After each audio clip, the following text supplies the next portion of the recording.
Good morning बच्चों। आज मैं आपको बताऊंगी जैसे कि कल से है ना हमारे 10th क्लास के एग्ज़ाम शुरू होने जा रहे हैं बेटा। कल हमारा जो फर्स्ट एग्ज़ाम है वो है हिंदी का।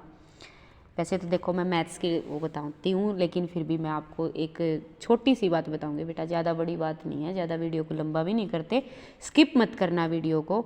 जो कि हमारा पेपर है ना बेटा, मैं एक मतलब रियल स्टोरी बता रही हूँ आपको। जैसे कि दो बच्चे थे भाई, और एक बच्चे ने बेटा क्या था कि पेपर को पूरा कर रखा था, एक बच्चे ने पेपर को पूरा भी कर रखा था, और वो जो जिस बच्चे ने पूरा कर रखा था उसको आ गए बेटा 90 नंबर, 90 नंबर।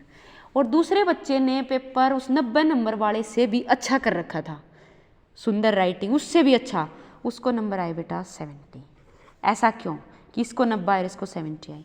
क्योंकि बेटा जो वो 70 नंबर वाला बच्चा था उसने क्या कर रखा था कि पेपर तो वो अच्छा कर रहा था, अच्छी राइटिंग कर रहा था, लेकिन उसने टाइम जो था ना, आपका टाइम का जो प्रबंधन है ना बेटा, जो टाइम की सेटलमेंट है वो उसने अपनी ख़राब कर ली थी बिल्कुल स्टार्टिंग से ही।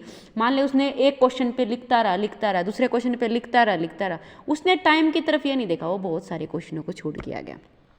तो ये चीज़ मायने रखती है बेटा कि आपके जो क्वेश्चन है, मान लो आपके 13 क्वेश्चन है, तो आप टाइम की जो सबसे पहले सेटलमेंट है ना उसको लेके चलो। सबसे पहले टिप यही है आपकी टिप कि जो भी आप पेपर को शुरू करते हो तो पेपर को शुरू करने से पहले सबसे पहले अपने टाइम की सेटलमेंट करो।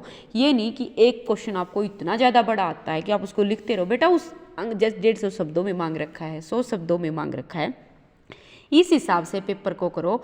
नहीं तो नहीं है, क्या हो जाएगा, आप उस एक क्वेश्चन को लिखते रह जाओगे, दूसरा क्वेश्चन होगा नहीं, तो फायदा क्या होगा उस एक क्वेश्चन का?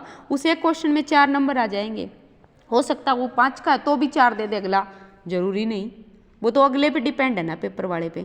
और देखो उसको ये नहीं पता बेटा कि ये बच्चा स्कूल का इंटेलिजेंट है, टॉपर बच्चा है, ये वीक बच्चा है। उसको वो देखेगा सिर्फ आपकी राइटिंग। सबसे मेन जो है आपकी वो राइटिंग मेन होती है। राइटिंग अगर सुंदर है और टाइम की सेटलमेंट अच्छी है बच्चे की, तो आपके अच्छे नंबर आने से कोई नहीं रोक सकता। अगर आपकी मान लो एक बात है, आपने टाइम का सेटलमेंट नहीं किया, राइटिंग भी बहुत अच्छी कर दी, पेपर भी आपको कंप्लीट आता है, तो फ़ायदा क्या है? आप पेपर को छोड़ के आओगे। पेपर जब छोड़ दोगे तो क्या फ़ायदा है? सारे रॉन्ग।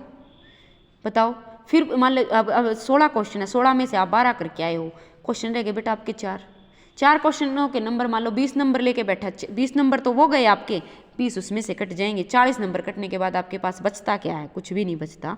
तो सबसे पहली टिप बेटा राइटिंग, दूसरी टाइम की सेटलमेंट। टाइम की जो सेटलमेंट है वो बहुत ज़रूरी है, क्योंकि जब आप और क्वेश्चन लिखते टाइम क्या है कि आप एग्जामिनर को समझाना क्या, जो चेक करने वाला है आप उसको चेक करके समझाना क्या चाहते हो। वो नहीं होता बेटा कि आप एक लाइन एक क्वेश्चन को इतना भर दो और उसमें कोई भी अर्थ ऐसा नहीं निकले कि जो कि हम क्वेश्चन से पूछ रहे हैं। फॉर एग्जाम्पल मान लो मैं किसी उसकी मैथ्स की बात करूं, मैंने क्वेश्चन कर लिया कि भाई सर्कल है बेटा, उसका एरिया बताना है, और आप वहाँ एरिया बता रहे हो रेक्टेंगल का, और फिर आप आके कहते हो कि नहीं मैं तो पूरी सीट भर के आया था, टीचर ने ये बोला था कि नहीं पेपर को छोड़ के नहीं आना। अरे पेपर को छोड़ के आने का ये मतलब नहीं है बेटा कि तो आप सर्कल का एरिया की जगह आप रेक्टेंगल का एरिया करोगे। नहीं भाई, रेक्टेंगल के एरिया है तो बेटा रेक्टेंगल का एरिया लिखना है। सर्कल का एरिया हाँ आप क्या कर सकते हो, आप उसको छोटा कर सकते हो, उसका साइज छोटा कर सकते हो। कई बच्चे उसको बहुत लेंथी निकालते हैं, कई बच्चे शॉर्ट में कर देते हैं। बेटा अगर टाइम कम है, पेपर बहुत ज़्यादा वो है, तो आप छोटा शॉर्ट कर सकते हो, आपको पूरे नंबर मिलेंगे। लेकिन बट अगर हम हिंदी की बात करें तो हिंदी का जो पेपर होता है वो बट लेंथी पेपर होता है, और उसमें हमें जल्दी जल्दी लिखना पड़ता है। कई बच्चे क्या करते हैं उसी में अड़जे रहते हैं, व्याख्या में, भावार्थ में। अरे देखो 3-4 आएंगी, एक तो लेसन की आएगी, एक कविता की आएगी, और वे वही क्या देखो तुम्हें ज़्यादा पता होगा वो कवि वगैरह के, तुलसीदास है जैसे, इनके वे जीवन परिचय भी होंगे। तो बेटा आपको बहुत ज़्यादा लिखना है, ये नहीं कि आधा पेपर कर दिया, आधा पेपर तो इतना अच्छा कर दिया कि बहुत ही ज़्यादा, और आधा छोड़ा, तो वो आधा पेपर भी आपका किसी काम का नहीं है। तो ये चीज़ बेटा पेपर में कल ध्यान से बैठना है। अपने सेटल में जो आपके सिग्नेचर वगैरह हैं सब अच्छे से करने हैं।